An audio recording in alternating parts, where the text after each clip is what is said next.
జిల్లాలోని Gayatri degree and PG కళాశాలలో BCom final year చదువుతున్న G Anjali, A Poojitha, A Rohit Indian post payment bank Peddapalli ఆధ్వర్యంలో 45 రోజుల పాటు శిక్షణ పూర్తి చేసుకోవడం జరిగింది. దీనిలో భాగంగా Indian post payment bank Peddapalli senior manager K Srinivas, అదేవిధంగా కళాశాల కరెస్పాండెంట్ అల్లెంకి శ్రీనివాస్ పాల్గొని శిక్షణ పూర్తి చేసుకున్న విద్యార్థులను అభినందిస్తూ వారికి సర్టిఫికేట్స్ అందజేయడం జరిగింది అని Indian post payments bank Peddapalli senior manager K Srinivas మాట్లాడుతూ, విద్యార్థులు వృత్తి నైపుణ్యాలు పెంచుకొని అన్ని రంగాలలో రాణించాలని, అదేవిధంగా సైబర్ క్రైమ్స్ పట్ల అప్రమత్తంగా ఉండాలని సూచించారు. Good afternoon to everyone. My name is Pujita. I'm studying now Gayatri Degree PG on a final year. Special thanks to Srinivasa for giving this certificate. We learning about internship program, RBI rules and regulations, cyber crimes, PM Vishwakarma, how to account open, how to withdraw, how to improve your communication skills, how to learn about bank exams, mainly insurance. We do activities for internship program, merchant viewers and telephone calls to customer, how to respect to customers, how to open an app and account. Special thanks to correspondents sir, Srinivas sir, Vinay sir, Mohan sir, Ramesh sir. Thank you. దీంట్లో ఏంటంటే మీరు ఇక్కడ ఇప్పుడు sir చెప్పినట్టుగా ఒక 2-3 types of regular గా report చేస్తున్నటువంటి frauds మనం చెప్పడం జరిగింది. ఇన్ రీసెంట్ గా మా ఆఫీస్కి వచ్చిన కంప్లైంట్స్ లో కూడా మీ ఏజ్ గ్రూప్ ఉన్న పిల్లలే 5,000-10,000 రూపాయలు ఆన్లైన్ లోన్ తీసుకున్నారు. ఇంట్లో చెప్పుకోలేరు, అది కట్టలేదు. ఇట్లా చాలా ఎంత ప్రజలకు గురవుతున్నారంటే నిజంగా వాళ్ళకి సూసైడల్ టెండెన్సీస్ అనేవి వచ్చేస్తున్నాయి దానివల్ల. సో మీకు ఆ నిమిషానికి 5,000-10,000 అవసరం ఉంటే మీ పేరెంట్స్ అడిగి తీసుకోవాలి, లేదు మీ బ్రదర్స్ సిస్టర్స్ అడిగి తీసుకోవాలి తప్పితే ఆన్లైన్ లో ఎక్కడో తీసుకోకూడదు. దీనివల్ల మీకుండేటువంటి డిసడ్వాంటేజ్ ఏంటంటే ఒకవేళ మీరు ఫోన్ లో యాప్ లో తీసుకున్నట్టయితే ఫోన్ కంట్రోల్ వాళ్ళు తీసేసుకుంటారు. దాంట్లో ఇంకా మీ ఫోన్ లో ఉన్న ప్రతి యాప్, ప్రతి ఫోటో, ప్రతి కాంటాక్ట్ వాళ్ళు ఆపరేట్ చేయగలుగుతారు. సో వాళ్ళు ఎంతవరకు ఎక్స్పెక్ట్ చేయొచ్చు దాన్ని. ఆన్లైన్ లో లోన్లకు వెళ్ళకపోవడం ఒకటి, అసలు మీ దగ్గర యాప్స్ అన్నోన్ యాప్స్ ఉంటే, ఏపీకేస్ ఉంటే అవి ఇన్స్టాల్ చేయకపోవడం ఒకటి కంపల్సరీగా చూసుకోవాలి. రెండో విషయం ఏంటంటే మీరు బెట్టింగ్స్ అంటే ఇంకేముంది, ఇప్పుడు ఈజీ మనీ మనకి పిల్లలు ఉంటే ఏంటంటే సరే ఇప్పుడు 1000 పెడితే 2,000 వచ్చేసినాయి, 3,000 వచ్చేసినాయి. ఆ ఈజీ మనీకి ఒక్కసారి మనం టర్న్ అయినాము అంటే ఫస్ట్ 2,000 వరకు బాగానే వస్తాయి, 3,000 బాగానే వస్తాయి. ఎప్పుడైతే మీరు పెద్ద అమౌంట్ పోయారంటే ఇంకా మీరు దాన్ని రాపోయినట్టే, మీకు అమౌంట్ రాదు.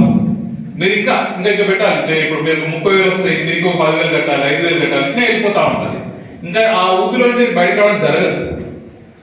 సో మీకు ఇప్పుడు సార్ చెప్పినట్టు ఏంటంటే సెకండ్ మీకు ఆపోజిట్ గా ఆడే వాళ్ళు కూడా రోబోట్స్ ఉంటాయి, బాట్స్ ఉంటాయి, ఆటో బాట్స్ ప్లే చేస్తాయి గేమ్ అంతా. మీరేం మనిషితో ఆడరు. సో ఎప్పుడు కూడా మనం బెట్టింగ్ సైడ్ కానీ ఆన్లైన్ లోన్ సైడ్ కానీ వెళ్ళకూడదు. అవసరం ఉంటే పేరెంట్స్ అడగండి, ఇబ్బంది అయినా పర్లేదు. పేరెంట్స్ కొంచెం తిడతారు, ఇబ్బంది కూడా పర్లేదు, ఇబ్బంది ఏం లేదు. పేరెంట్స్ అడగండి, లేదంటే బ్రదర్స్ సిస్టర్స్ ఆడుకోండి. కానీ మీ ఏజ్ కి ఫైనాన్షియల్ డిసిప్లిన్ కంపల్సరీ. ఎక్కువ ఖర్చులకు వెళ్ళొద్దు, ఎట్ ది సేమ్ టైం ఆ ఖర్చుల కోసం మనం అన్నెసరీ ఇది చేయకూడదు. మూడోది ఏంటంటే ఇంకా డ్రగ్స్, ఇవి కూడా ఈ మధ్యలో మన డిస్ట్రిక్ట్ లో రీసెంట్లీ రిపోర్టెడ్. యాక్చువల్గా కలెక్టర్ గారు కూడా దీని మీద మీటింగ్ పెడదామన్నారు. యాక్చువల్గా ఏంటంటే సైబర్ సెక్యూరిటీ మీద చాలా ఇంపార్టెన్స్ ఉంది, పెడదామని చెప్పారు. ఈ ఎట్లాంటి హ్యాబిట్స్ అయినా మన పక్క వాళ్ళు చేస్తున్నారు, ఈ రోజు ఒక పిల్లాడు చేస్తున్నాడు, ఏదో హీరోయిజం చూపిస్తున్నాడు అని మనం అనుకోవచ్చు, కానీ అది లైఫ్ మొత్తం స్పాయిల్ చేసేస్తుంది. ఈ సంవత్సరంన్నర ఈ డిగ్రీ ఏజ్ లో మీరు ఈ 3 ఏళ్ళు పడే కష్టం అనేది మీరు 30-35 ఏళ్ళు అయినా కూడా మీ లైఫ్ సెట్ చేసేటువంటి హార్డ్ వర్క్. ఈ 3 ఏళ్ళు కనుక మీరు డైవర్ట్ అయితే, ఈ 3-4 ఏళ్ళు మనం ఇంటర్ మొదలు పెట్టుకుంటే డిగ్రీ ఎండింగ్ వరకు అనుకోండి, ఈ 3-4 ఇయర్స్ కనుక మీరు డైవర్ట్ అయితే ఇంకా టర్న్ బ్యాక్ ఏమి ఉండదు. లైఫ్ అంతా ఇంకా మనం ఇబ్బంది పడుతూనే ఉండాలి. సో ఈ 3-4 ఇయర్స్ సిన్సియర్ గా కష్టపడండి. పేరెంట్స్ మీకు చదివిస్తున్న మనం సిన్సియర్ కష్టపడితే definitely you will settle good. ఇంకొకటి కూడా మన కరెస్పాండెంట్ గారికి మనం థ్యాంక్ యూ చెప్పాల్సింది ఏంటంటే మన కాలేజ్ నుండి ఆర్బీఐ క్విజ్ కూడా రీసెంట్ గా ఒక టీం పోవడం జరిగింది. Unfortunate I also there, but unfortunately we are not selected for the state round select అయినా అక్కడ నుండి మనం క్లియర్ కాకపోయాం. ఓన్లీ ఉస్మానియా మెడికల్ కాలేజ్ వాళ్ళు ఇప్పుడు జోనల్ రౌండ్ క్లియర్ చేశారు వాళ్ళు. So they are going to win around 10 lakhs. కానీ మన దగ్గర నుండి మన స్కూల్ నుండి వెళ్ళడం అనేది గ్రేట్. ఎందుకంటే మన దగ్గర నుండి వేరే 3 టీమ్స్, ఆ 3 టీమ్స్ లో కూడా మన కాలేజ్ టీమ్ అక్కడ స్కోర్ చేయడం కూడా హైయెస్ట్ స్కోర్ చేయడం జరిగింది. సో దానికోసం కూడా ఏంటంటే మన ఇద్దరు పిల్లలు ఎవరైతే ఉన్నారో కరెస్పాండెంట్ గారిని ఒకసారి పిలిచి కలెక్టరేట్ లో మనం సర్టిఫికేట్ ఇద్దామని ప్లాన్ చేస్తున్నాము. Within a week we will do that. Thank you. ఒకటి మాత్రం చెప్పగలను, ఇప్పుడు ఎక్కువ కూడా సైబర్ మోసాలు ఎక్కువ జరుగుతున్నాయి. ఎందుకంటే వాళ్ళ ఇండియాలో నీకు జరుగుతుందంటే ఒక వ్యక్తి ఏదైనా తెప్పి చేస్తాడు బస్ స్టాండ్ లో, అంటే బస్ స్టాండ్ ఏరియాలో పోలీసులు ఇంకా ఏరియాలో దొరకబడతారు.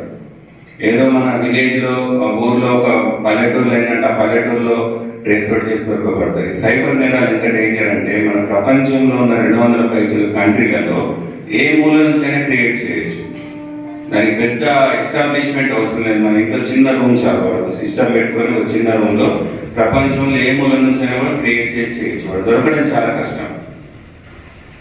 కాబట్టి మనం పోయినాక పోలీసులు ఉన్నారులే, మనం కాంటాక్ట్ చేస్తే వాళ్ళు చూసుకుంటారనే భావన అనేది సైబర్ నేరాల్లో మర్చిపోవాలి. ఎందుకంటే ట్రేస్ చేయడం అనేది చాలా కష్టం అవుతుంది. కాబట్టి ముఖ్యంగా ఏంటంటే దానికి మీరు దాన్ని ఎంటర్ కాకపోవడం అనేది చాలా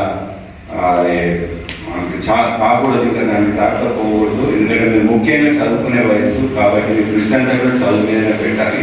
మనం ఎప్పుడు కూడా చాలా మంది సినిమాలో చూపిస్తారు లక్ అని చెప్పేసి. లక్ అనేది ఒక 1%. మన లైఫ్ లో లక్ ద్వారా పైకి వచ్చేది ఒక 1%. 99% మనం కష్టంతో పైకి వస్తాం. కాబట్టి మనం కష్టపడదామా లేకుంటే లక్ మీద ఆధారపడదాం అనేది మీరు ఆలోచించాలి.